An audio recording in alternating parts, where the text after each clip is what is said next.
I'm going to show you how I made this ribbed hat step by step.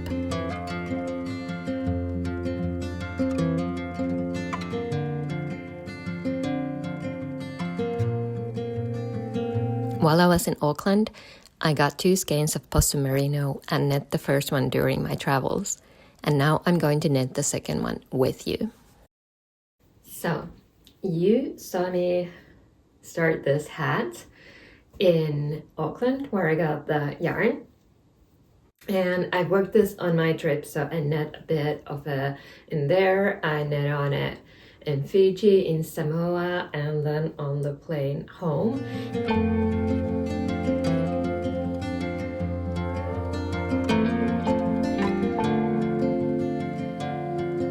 And I finished it the other evening here at home. And now I've got myself a warm possum hat. And I'm super excited about this. So the yarn I used for this is by Yarn Floozy. It's the brushtail upcycled yarn. So it's got 70% merino and 30% possum fur, and it was the 50-gram skein, and the colorway name is Seahorse. So the Yarn Floozy is a New Zealand yarn dyer, so I was really happy to get some New Zealand yarn. And I got another 50-gram skein as well. This is a very simple rib hat, as you can see, and we've got another skein. You only need this 50-gram skein of DK weight yarn, 8-ply yarn. So we're gonna knit another one of these with this, and I'm gonna show you how to do it so you can knit one for yourself as well.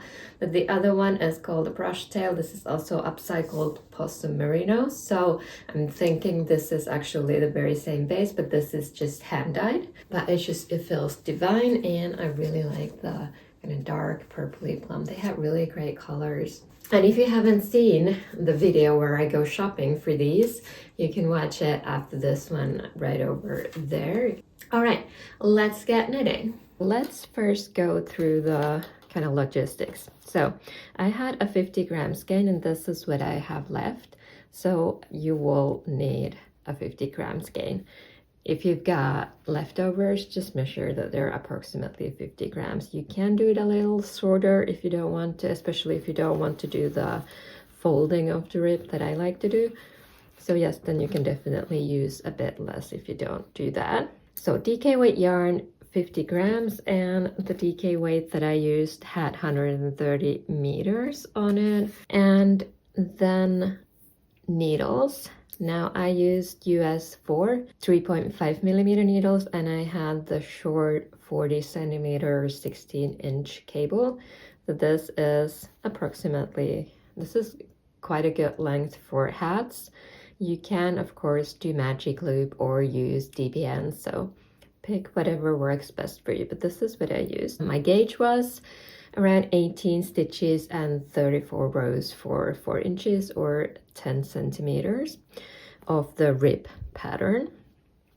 Now this hat is worked in knit 2 purl 1 rib, which means that when you fold it, you get a slightly different look to the fabric, which I think is kind of a nice element. But like I said, you can also wear this without turning the hat. The circumference of this hat is 47 centimeters, 18.5 inches, and the length is 25 centimeters, 9.75 inches. Now, I know that hat sizes, or hats come in many sizes, as heads come in many sizes.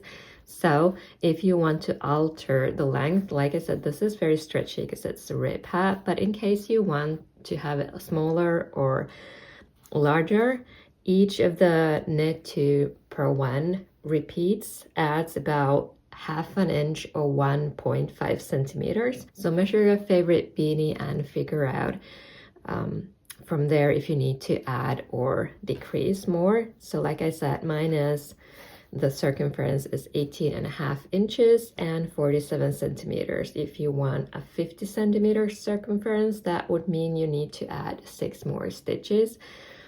The pattern is designed in a way that it works with all stitch counts that are divisible by 3, so that you can always add more or less stitches in 3 stitch increments. What you need to do first is cast on 87 stitches, and I used a long tail cast on.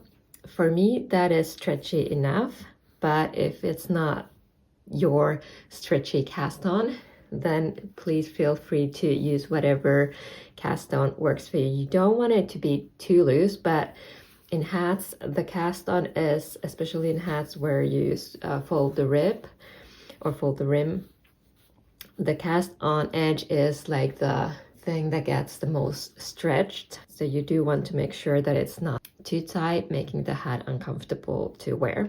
I am going to be casting on my second hat with the purplish yarn along with you.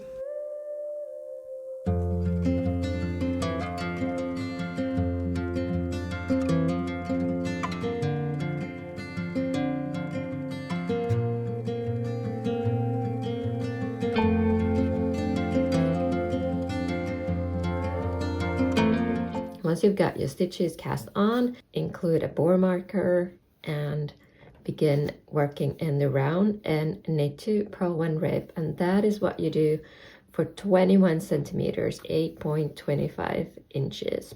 So all the way to here. When you're joining your stitches together, make sure they face the same way around, and then place your stitch marker. I'm using just a simple ring to mark the round, and begin knitting. Knit 2 and purl 1. The first round after casting on is always a bit fiddly, but once you've done the first row, it'll get smoother and easier.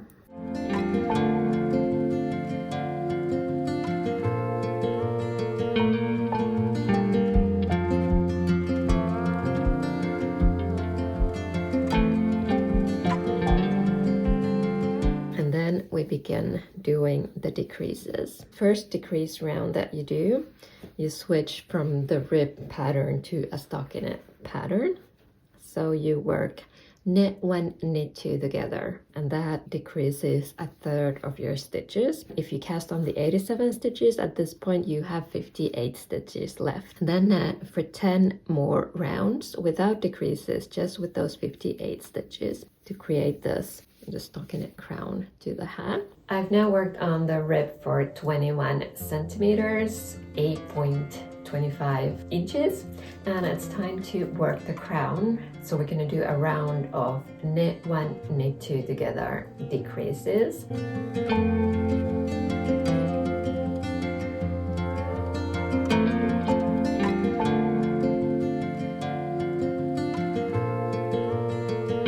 Then you do another decrease round where you just knit 2 together across the round. If you've added or altered the stitch length, stitch count, you might have 1 stitch left over without a pair to decrease it with. That's fine, just knit that one on its own at the end of the round. But if you have the 87 stitches, you are able to do the knit 2 together, and that will leave you with 29 stitches.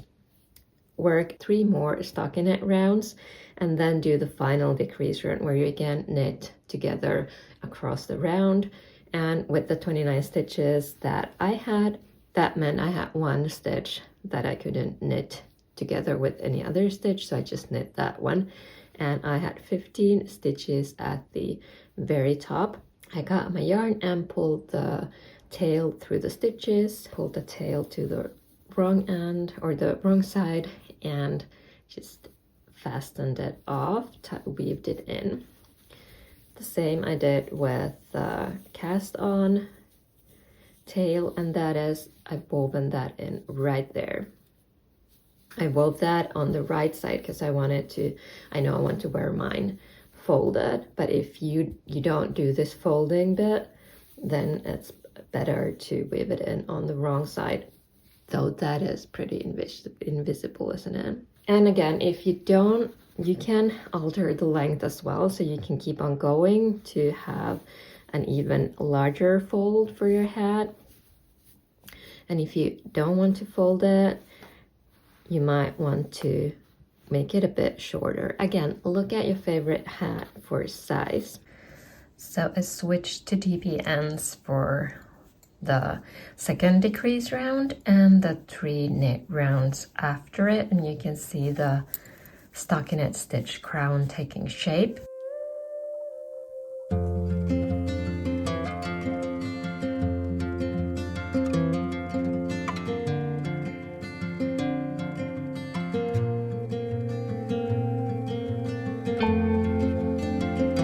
I have finished the second hat. I did the last decrease round, cut the yarn. This is what I have left over, and here is the hat with a rather long tail, but I always prefer being sure than running out.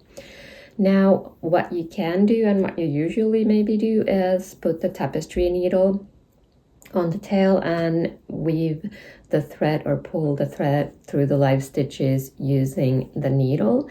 But sometimes I'm a bit lazy and don't want to reach out for my tapestry needles, so I just do it with whatever needles I'm working with, in this case the DP ends. So when doing that, you kind of basically just knit the stitch, but instead of leaving the new stitch on the needle and moving on to the next, you pull it all the way through so that the yarn end comes all the way through the stitch, and the old stitch kind of just lays on the yarn or the tail, and then keep doing that until you have all the stitches hanging on the or laying on the yarn, and then gently tug it to close it. Now let's go block this one. I steam blocked the first hat, but with this one I'm gonna do a regular wet block. Let's see if there's any difference in the appearance of the hat.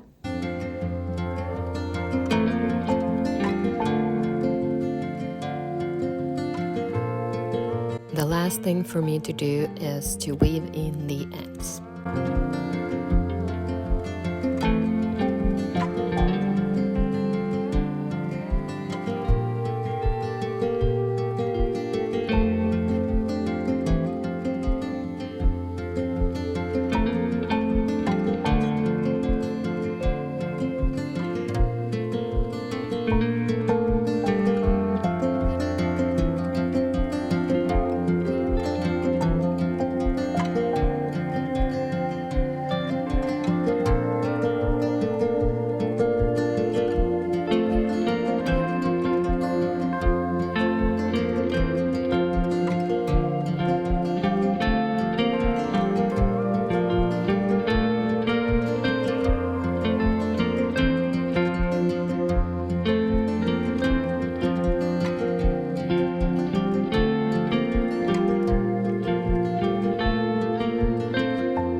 The hats are now finished.